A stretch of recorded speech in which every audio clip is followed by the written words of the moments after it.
दोस्तों, शनि और टॉक में आपका स्वागत है। अभी जो सुर्खियां बनी हुई हैं वो है फार्म प्रोटेस्ट या किसानों का फार्मर का जो प्रोटेस्ट चल रहा है, किसानों का आंदोलन चल रहा है। जो मेरे नज़रों में एक चीज़ आ रही है कि हम किसान को अन्नदाता बोलते हैं, सब कुछ बोलते हैं, जो गलत नहीं है सही है, और अलग अलग विशेषण उनके लिए इस्तेमाल करते हैं। पर बेसिकली किसान हमारे जो हैं वो एक व्यापारी हैं, एक ऐसे व्यापारी हैं जो व्यापार तो करते हैं पर नुकसान के लिए। यानी आप ऐसे कैसे व्यापार कर सकते हो जो नुकसान हो? आप ऐसा कैसे व्यापार कर सकते हो जो दूसरों के भरोसे हो? जब आप 4 महीने 5 महीने अपनी खेत पे खुद मेहनत करके अपनी फसल उगा रहे हो, सब कुछ कर रहे हो, तो आप उसकी जब बेचने की बारी आती है तो आप उसको नुकसान में क्यों बेच रहे हो? कुछ चीज़ें थी जो उनके लिए बंदिशें थी, नए कानून में वो बंदिशें हटी हैं। जैसे कि आप इंटरस्टेट माल बेच सकते हो, सब कुछ कर सकते हो। पर सबसे अच्छी चीज़ ये हो गई है कि अब किसान अपनी फसल का स्टोरेज कर सकता है, भंडारण कर सकता है। इसेंशियल कमोडिटी एक्ट चेंज हो चुका है, स्टॉक लिमिट बढ़ चुकी है। आप उसको चेक कर लीजिए, आप उसको कर सकते हैं। नुकसान में जाकर बेचने के बजाय, डिस्ट्रेस सेलिंग करने के बजाय आप उसको अपने स्टोर कीजिए, अच्छी कीमत आती है तो बेचिए। जल्दबाजी में कोई फ़ायदा नहीं है, नुकसान करने से कोई मतलब नहीं बनता। दूसरा, कुछ दिनों से सरकार की तरफ से एक कोशिश चल रही है एफपीओ की। एफपीओ क्या है? Farmer producer organisation. ये रिप्लिका है अमूल का। भारत सरकार अमूल की जो श्वेत क्रांति से जो हुए फायदे हैं उसको अब हरित क्रांति के साथ जोड़ के हरित क्रांति को और आगे बढ़ाना चाहती है। बहुत सिंपल सा सिस्टम है, बहुत ज़्यादा इसमें ऑर्गेनाइजेशन बनाने के लिए आपको पेचीदगियाँ नहीं है। 10 बंदे होने चाहिए, 10,000 का उसमें पेड अप कैपिटल होना चाहिए, 5 डायरेक्टर रहेंगे। आपको फ़ायदा ये है कि सरकार इंडिविजुअल या बड़े व्यापारी या यूनिवर्सिटी एक एक इंडिविजुअल बंदे के साथ डील करने के बजाय एक एफपीओ से डील करना उनके लिए बहुत आसान है। क्योंकि एफपीओ जैसे जैसे आपका बढ़ता जाएगा उसमें मेंबर्स बढ़ते जाएंगे। कुछ एफपीओ में 10,000 किसान हैं, तो उनको पता है, उन 10,000 किसानों को पता है कि हमें किस ग्रेड का का माल बनाना है, ये खेती करनी है। उस माल को किस ग्रेड में उनको क्या कीमत मिलने वाली है, क्योंकि क्वांटिटी होती थी बहुत ज़्यादा, बल्क क्वांटिटी में उनका प्रोड्यूस निकलता है खेती से। मेरे से मुँह में प्रोडक्शन आ रहा है क्योंकि हम लोग मैन्युफैक्चरिंग और इन्हीं सब चीज़ों में आते हैं। तो थोड़ा सा शब्दों को आप मत देखिए।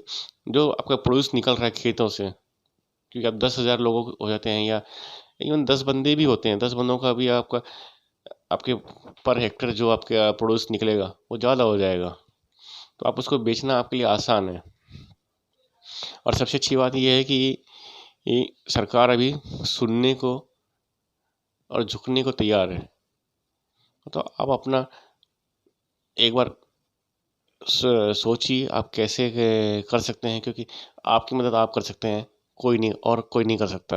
ये बात तो जो हमारे बड़े बुजुर्गों ने कही है वो बिल्कुल सही कही है कि खुद की मदद करनी पड़ती है। आप सरकार से अभी जो जो डिमांड पूरा करवाना चाहते हैं करवा लीजिए, सरकार सुनने के लिए है भी, और कर भी रही है, काम भी कर रही है। ई नैम हो गया, अच्छा हो गया, एफपीओ हो गया। एफपीओ से फ़ायदा ये है कि आपको एग्रीकल्चर यूनिवर्सिटी और जो हमारी कम्युनिटी मार्केट है NCDX, इनके बहुत से प्रोग्राम चल रहे हैं और ये कॉन्ट्रैक्ट्स करते हैं। अदर देन इसेंशियल कमोडिटी जैसे गेहूँ, चावल, दाल, इन के अलावा भी ट्रेडिंग होती है और वो लॉन्ग टर्म कॉन्ट्रैक्ट आपसे करते हैं।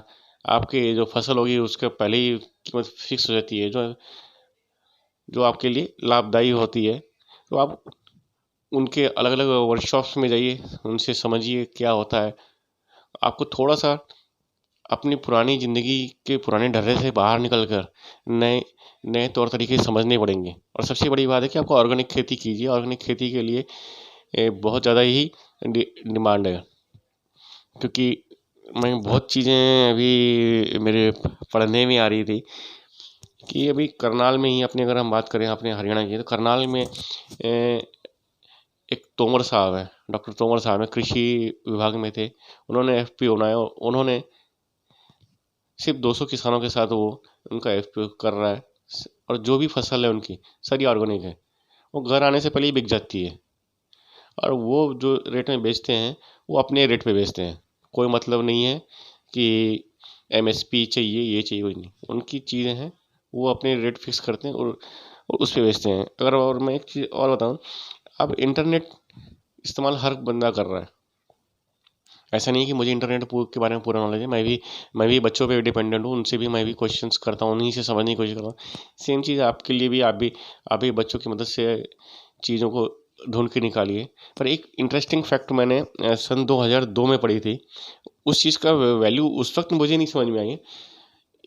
एक इकोनॉमिक्स टाइम में स्वामीनाथन एस अंकलेश्वर अयंगर हैं, बड़े अर्थशास्त्री हैं। उनका एक लेख आया था, संपादकीय लेख आया था, वो मैंने पढ़ा था। उससे तो वो चीज़ मुझे नहीं समझ में आई, पर धीरे धीरे धीरे धीरे करके इन 5-6 सालों में मुझे चीज़ समझ में आती जा रही है।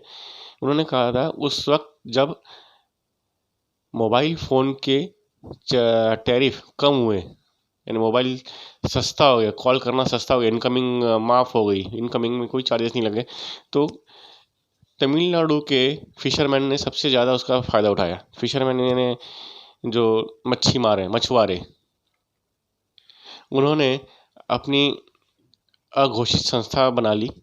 जहाँ पे ज़्यादा मछुआरे की बोट आ रही है, वहाँ से दूसरी जगह बोट लेके जाना शुरू कर दी। उन्होंने अपनी नाव उठाई, दूसरी जगह चले गए जहाँ मछलियाँ कम है। तो इन द एंड ये हुआ कि सारे मछुआरों ने आपस में ये फिक्स करने की वजह से उनकी मछलियों की कीमत उनको मिलने की, प्रॉफिट आने लग गया। मछलियों की कीमत बढ़ गई, प्रॉफिट आने लग गया। पहले वो जो डिस्ट्रेस सेल करते थे, क्योंकि मछली जल्दी ख़राब होती है, तो उसको बेच बेच दो, मेहनताना नहीं निकल रहा तो भी बेच दो, उनसे वो बच गए।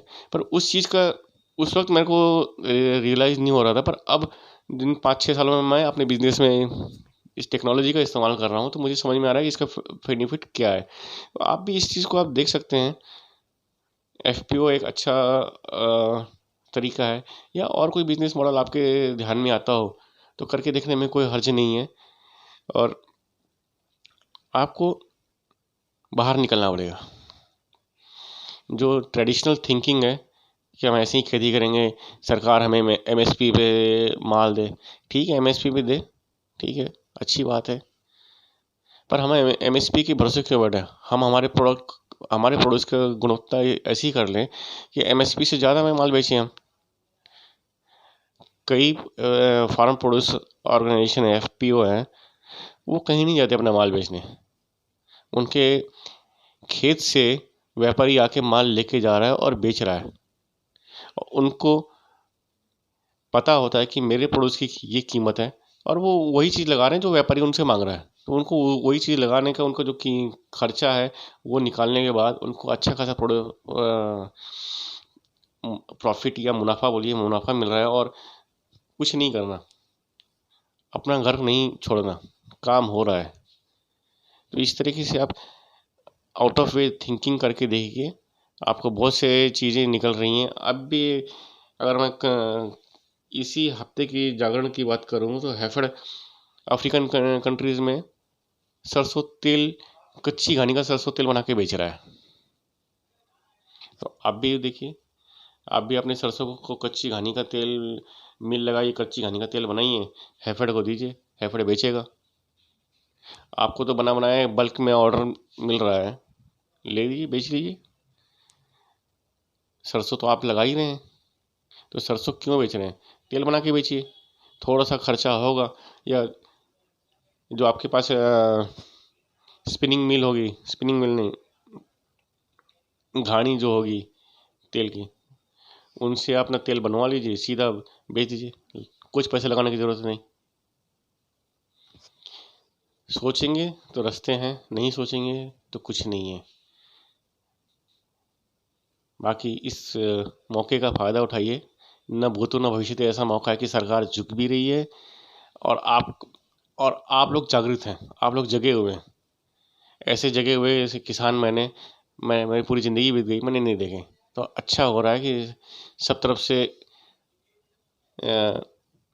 पॉजिटिव चीज़ें हो रही हैं, इसका इस्तेमाल कीजिए, फ़ायदा आपके लिए होगा। इसी तरह से आपको नई किसी विषय पर बात करेंगे अगले शनिवार टॉक में। तब तक के लिए धन्यवाद, नमस्कार।